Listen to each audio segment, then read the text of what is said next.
Spring bulbs at Lowe's. Hello everybody, welcome to 7 Savings Garden, where we talk about gardening, ways to save money, and other special events. So today I'm here at Lowe's, where they have bulbs to plant now for spring. If you want your garden to look like this in the spring, you need to plant your bulbs now, and you need to I have another video that shows you how to plant bulbs like this. So I'm gonna take you through Lowe's spring bulbs collection over here, and the tools, some of the tools they have. So here they have a lot of bulbs that you can get. You can get a variety of them, or you can get ones that are just tulips or daffodils and other bulbs over here. So they're just so many varieties of bulbs. Just depends on what you want to do and the type of bulbs that you like to plant.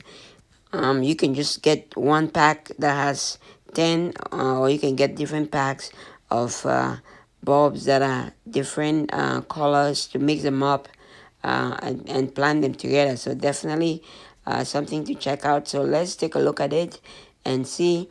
If this is your first time to the channel, please hit the subscribe button and subscribe to the channel, and also hit the notification icon so that you get notified of any upcoming videos. Thanks for being here, and let's go through it, and I'll just show you how what they have.